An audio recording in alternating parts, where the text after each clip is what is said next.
కృపగల దేవుడు మన ప్రభు అయిన యేసయ్య పరిశుద్ధ నామంలో కూడి వచ్చిన మీ అందరికీ నా హృదయపూర్వకమైన వందనాలు తెలియజేస్తున్నాను.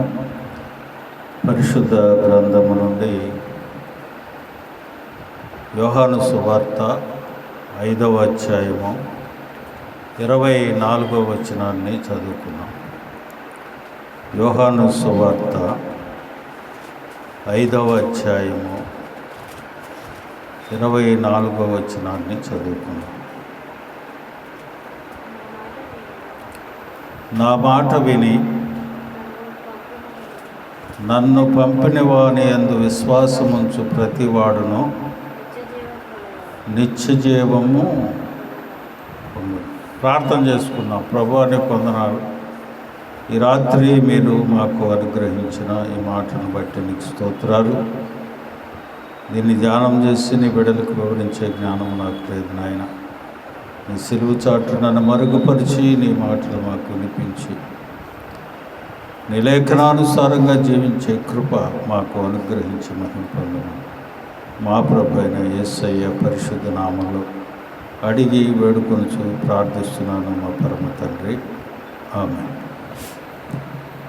ప్రియమైన దేవుని బిడ్డలారా, చదవబడిన లేఖన భాగంలో యేసయ్య అంటూ ఉన్నాడు, నా మాట విని. ఎవరి మాట వినాలి? యేసయ్య మాట వినాలి. ఎందుకు ఆయన మాట వినాలి?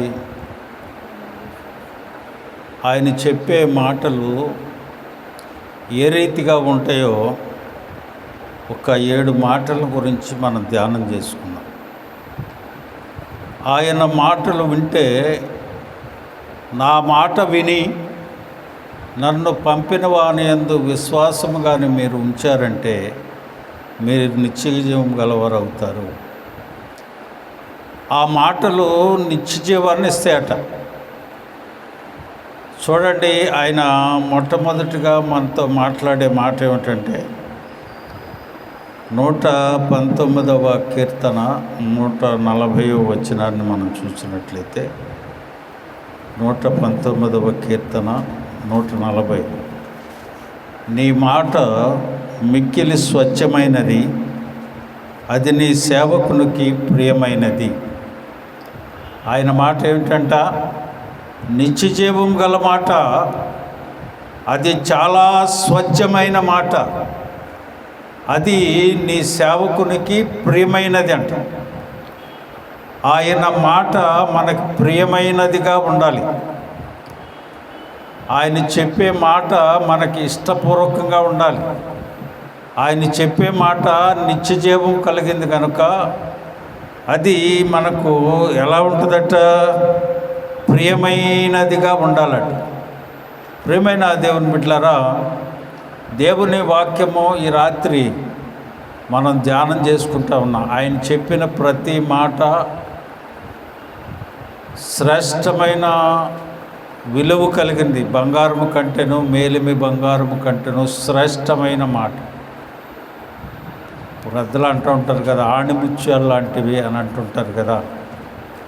అలాగున ఆయన చెప్పిన మాటలన్నీ శ్రేష్టమైన మాటలే, మానవుడికి ఉపయోగకరమైన మాటలే, ఆయనకి మనకి ప్రియమైన మాటలే.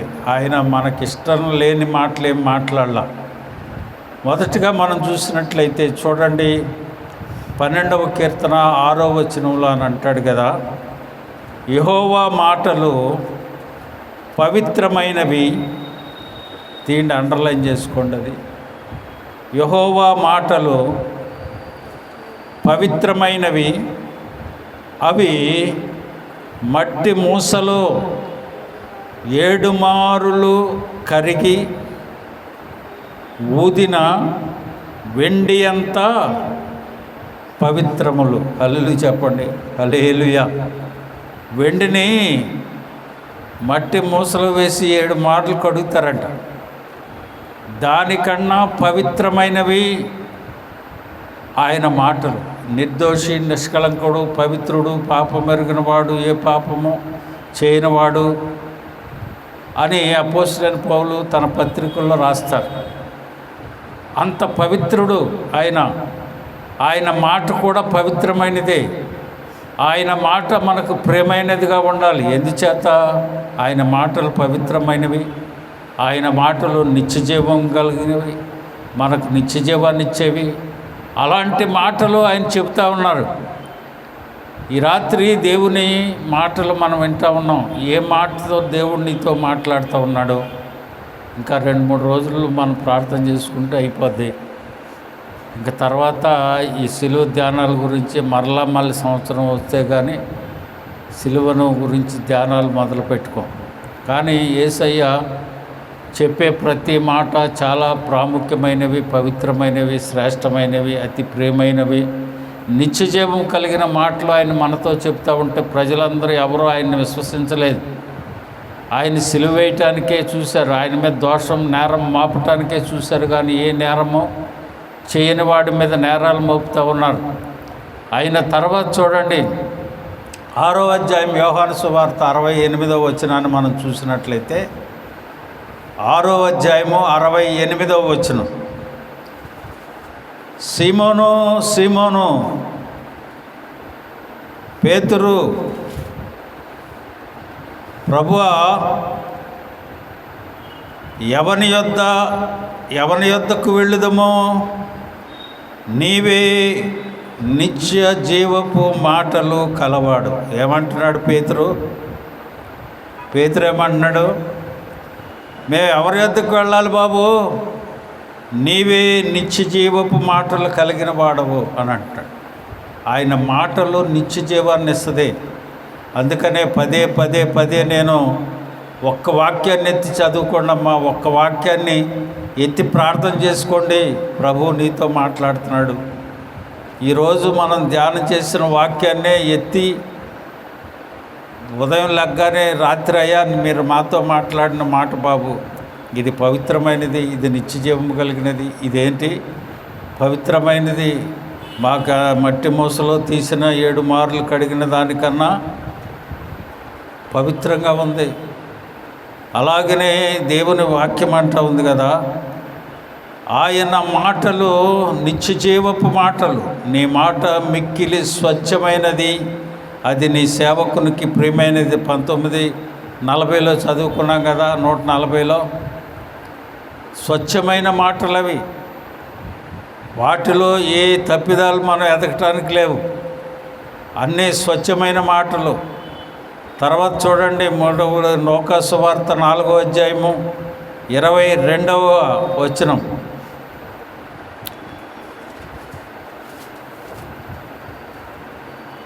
లూకా సువార్త 4వ అధ్యాయం 22. అప్పుడు అందరూ ఆయనను గూర్చి సాక్ష్యమిచ్చుచు ఆయన నోట నుండి వచ్చిన ఏ మాట అంటది? ఆయన నోట నుండి వచ్చిన దయగల మాటల ఆశ్చర్యపడిరి. ఈయన యేసేపు కుమారుడు కాదా అని చెప్పుకొనుచు ఉన్నారట. ఆయన నోట నుండి వచ్చే మాటలు ఎంత దయ కలిగిస్తున్నాయో జనాలకి. ప్రియమైన దేవుని బిడ్డలారా, ఈ రాత్రికాల సమయం దేవుడు నీతో నాతో మనతో మాట్లాడుతూ ఉన్నాడు. ఆయన మాటలు పవిత్రమైనవి, ఆయన మాటలు నిత్యజీవాన్ని కలిగినవి, ఆయన మాటలు స్వచ్ఛమైనవి, ఆయన మాటలు దయగలిగినవి, ఆయన మాటలు ఎంతో మనకి ఇష్టాన్ని కలుగజేసే మాటలు. అవి స్వచ్ఛమైన మాటలు. వాటిని వినగలిగేటట్టుగానే ఉండాలి. ప్రభువుతో ఏకాంతంగా నువ్వు ప్రార్థన చేసుకుంటూ ఉంటే ప్రభువు నీతో మాట్లాడుతూ ఉంటాడు. ఆ మాటలే నిన్ను ఆదరించేది. ఆయన చెప్పే మాటలను చూసి ఎంత దయగలిగిన మాటలు మాట్లాడుతున్నాడు. అందరూ ఓదార్చబడుతూ ఉన్నారు, దయ పొందుతూ ఉన్నారు ఆయన దగ్గర. నిజంగా ఈయన యేసేపు కుమారుడేనా? ఇంత చక్కని మాటలు మాట్లాడుతున్నాడే, ఇంత చక్కని మాటలు ఈ నిత్యజీవాన్ని ఇస్తున్నాయే, ఇంత చక్కని మాటలు ఆయన మాట్లాడుతూ ఉన్నాడు. ఎంత చక్కగా మాట్లాడుతున్నాడు ఆయన. ప్రియమైన దేవుని బిడ్డలారా, ఈ రాత్రి ఆయన పవిత్రుడు, పవిత్రమైన మాటలు, ఆయన జీవాన్ని ఇచ్చేవాడు, నిత్యజీవ మాటలు మాట్లాడతాడు. దయగల మాటలు మాట్లాడుతూ ఉన్నాడు. ఏబు అంటాడు 6వ అధ్యాయము 25వ వచనం, ఏబు గ్రంథము 6వ అధ్యాయము 25వ వచనం, యథార్థమైన మాటలు ఎంతో బలమైనవి, అయినను మీ గద్దింపు దేనికి ప్రయోజనము. యథార్థమైన మాటలు ఎంతో బలమైనవంట. ఆయన యథార్థంగానే మాట్లాడుతూ ఉన్నాడు. నేనేమీ తప్పుదాలు చేయట్లేదు, నేనేమీ తప్పు మాట్లాడట్లేదు. ప్రవచనకారులు ప్రవచించారు, ఇదిగో లోక పాపములను మోసుకొని పోవు దేవుని గొర్రెపిల్ల అని చెప్పారు. ఇదిగో ఆయన వస్తున్నాడు, లోక పాపములను మోసుకొని పోవు దేవుని గొర్రెపిల్ల, ఆయనకు త్రోవలు సరళం చేయండి అని యోహాను గారిని పంపించారు. ప్రవక్తలందరూ ప్రవచనాలు చెప్పారు, రక్షకుడు ఉదయిస్తాడని. ఇవన్నీ నెరవేర్చుకోవటం కోసమే కదా నేను వచ్చాను. యథార్థమైన మాటలు నేను చెప్పే యథార్థం, అవి ముందుగానే చెప్పబడిని. నేనేమి నా సొంత మాటలు చెప్పలా. తండ్రి ఏవైతే నాకు చెప్పి పంపించాడో వాటినే నేను చెప్తున్నా. ఈ యథార్థమైనవి, అవి దయగలిగిన మాటలు, అవి మీకు నిత్య జీవాన్ని ఇచ్చేయి, అవి స్వచ్ఛమైనవి, అవి పవిత్రమైనవి. ఆ మాటలు చూసి ఎంతోమంది ఆదరణ పొందుతున్నారు, కానీ స్వప్రజలు యూదులైన వారే ఆయన ఒప్పుకోవట్లేదు. ఈయన దేవుని దూషిస్తున్నాడు, ఈ దేవుని కుమారుని అని చెప్పుకుంటున్నాడు. అదిగో నేనే మెస్సైనని చెప్తున్నాడు. ఆయన చేయరాని నేరములు ఆయన మీద మోపటానికే చూస్తున్నారు, కానీ ఆయన చెప్పిన మాటల్లో ఉన్న మాధుర్యాన్ని, ఆయన చెప్పే మాటల్లో ఉన్న యథార్థతను గమనించుకున్న వారుగా వారు ఉండట్లేదు. ప్రియమైన దేవుని బిడ్డలారా, ఈ రాత్రికాల సమయం ఒకవేళ నీకు దయ కలగాలి, లేదా యథార్థత కావాలి, లేదా నీకు నిత్యజీవం కావాలి, లేదా నీ పవిత్రపరచాలి, ఆయన సన్నిధిలో నువ్వు మోకరించి ప్రార్థించుంటే ఏ మాటతో నీతో మాట్లాడుతున్నాడు. అమ్మా అన్నాడు పాపం చేసిన స్త్రీతో, పాపాత్మురాలని స్త్రీతో ఏమన్నాడు, పాపం చేత పట్టబడిన స్త్రీతో ఏమన్నాడు, అమ్మా నేను కూడా నిన్ను శిక్షించనమ్మా, ఇక మీదట నువ్వు పాపం చేయబోకను. ఎంత దయామయుడండి, హల్లెలూయా! ఎంత కృప కలిగిన దేవుడు, అంత దయగలిగిన వాడు ఎవరుంటారు చెప్పండి. ఆయన మాటల్లో ఎంత స్వచ్ఛత ఉంది, ఆయన మాటల్లో ఆయన ఎంత యథార్థత ఉంది, ఆయన మాటల్లో అంత దయగలిగిన మాటలు ఉన్నాయి. ఆ మాటలు నిత్య జీవాన్ని కలిగజేసేగా ఉంటే ఆ మాటలు వినలేని పరిస్థితిలో ఈనాడు దేశాలు ఉంటా ఉన్నాయి. ఈరోజు టీవీలో ఎక్కడ చూసినా ఆ కోర్టు తీర్పును బట్టి ఎప్పుడు చూసినా ఎక్కడ చూసినా ఇదే ఆర్గ్యుమెంట్లు. క్రైస్తవం మీద పడిపోయి నానా గత్తర చేసేస్తున్న ప్రతి ఓడు వీటి మీదే. అన్ని మతస్థుల వాళ్ళకి కులాలు లేవు, క్రిస్టియన్ మతంలోకి వెళ్ళినోడు కులం లేదు, అసలు ఆడికి ఏమీ లేదు అన్నట్టుగా మాట్లాడుతూ ఉన్నారు. ప్రియమైన దేవుని బిడ్డలారా, ఎందుకు లేదు? అన్ని కులాల వాళ్ళు మారి క్రైస్తవుల్లోకి వస్తే వాళ్ళకి ఆ కులం ఉంటుంది.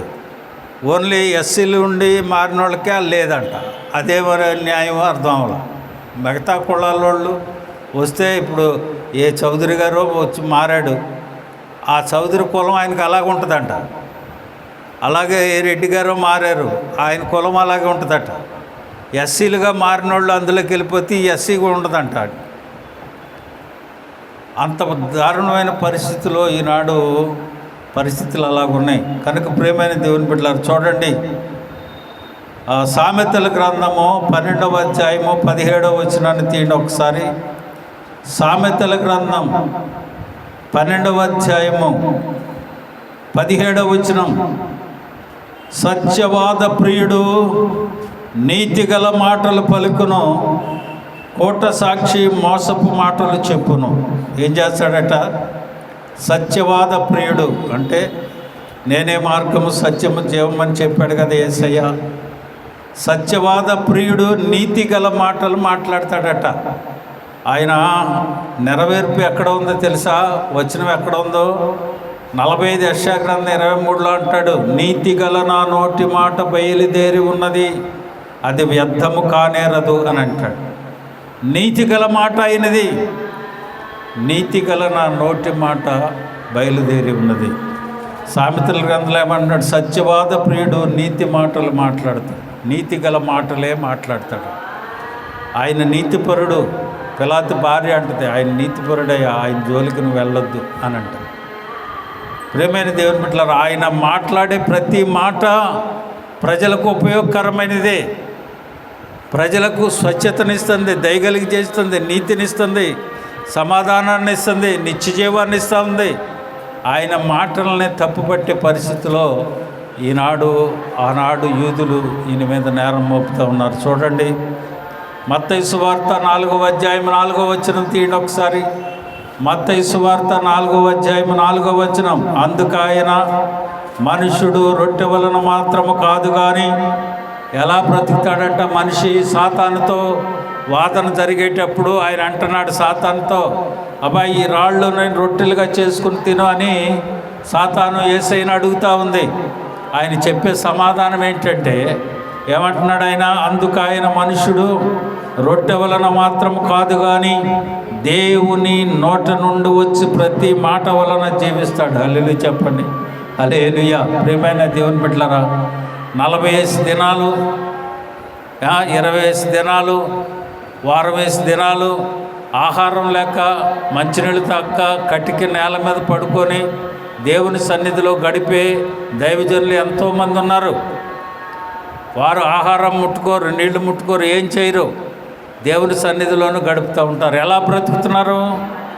ఈ వాక్యము ద్వారా. ఏ వాక్యము ద్వారా? మనుష్యుడు రొట్టె వల్ల తినటం మాత్రంలో కాదు బ్రతికేది, దేవుని నోట నుండి వచ్చి ప్రతి మాట వలన బ్రతుకుతాడు. హల్లెలూయా. కనుక ప్రియమైన దేవుని నిన్ను బ్రతికించేది ఆయన మాట, నిన్ను నీతి మార్గంలో నడిపించేది ఆయన మాట.